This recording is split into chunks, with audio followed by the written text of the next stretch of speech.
ನಮಸ್ಕಾರ ಎಲ್ಲ ನನ್ನ ಮಾಧ್ಯಮ ಮಿತ್ರರೇ. ಇಂದು ಸಂಜೆ ಬಿಜೆಪಿ ಮುಖಂಡರಂತ ದೇವರಾಜೇಗೌಡರು ಅಪ್ಪಟ ಸುಳ್ಳಿನ ಹೇಳಿಕೆಯನ್ನ ಪತ್ರಿಕಾಗೋಷ್ಠಿಯನ್ನ ನಡೆಸಿದ್ರು ಅಂತ ತಿಳಿತು. ನಾನು ಊರಿನಲ್ಲಿಲ್ಲ, ಇಲ್ಲಾಂದ್ರೆ ಎಲ್ಲ ಮಾಧ್ಯಮಗಳ ಹತ್ರ ಖಂಡಿತ ನಾನು ಮಾತಾಡ್ತಾ ಇದ್ದೆ.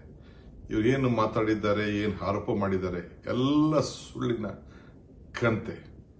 ಎಲ್ಲ ಅನೇಕ ವಿಚಾರಗಳನ್ನ, ಪೆನ್ಡ್ರೈವ್ ವಿಚಾರ ಇರ್ಬೋದು, ಬಿಜೆಪಿಯ ಆಂತರಿಕ ವಿಚಾರಗಳನ್ನ ನನ್ನ ಹತ್ರ ತಿಳಿಸ್ತೀನಿ ಅಂತ ಹೇಳಿ ಪ್ರಯತ್ನವನ್ನ ಮಾಡಿದ್ರು. ಆದರೆ ನನಗೆ ಸಮಯ ಸಿಕ್ಕಲಿಲ್ಲ. ನಾನು ನಾಳೆ ಬರ್ತೇನೆ ಬೆಂಗಳೂರಿಗೆ. ಬಂದಾಗ ಅನೇಕ ವಿಚಾರಗಳನ್ನ ಏನೇನು ನನ್ನ ಹತ್ರ ಚರ್ಚೆ ಮಾಡಿದ್ದಾನೆ ಫೋನ್ನಲ್ಲಿ ಅಂತೇಳಿ ತಿಳಿಸ್ತೇನೆ. ಆದರೆ ನನಗೂ ಆತನಿಗೂ ಯಾವ ತರದ ಸಂಬಂಧನೂ ಇಲ್ಲ.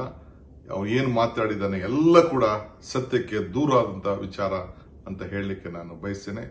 ಬಿಜೆಪಿಯವರು ಮತ್ತು ಜೆಡಿಎಸ್ ಅವರು ದೊಡ್ಡ ರಾಜಕೀಯ ಷಡ್ಯಂತ್ರವನ್ನ ಇಂಥ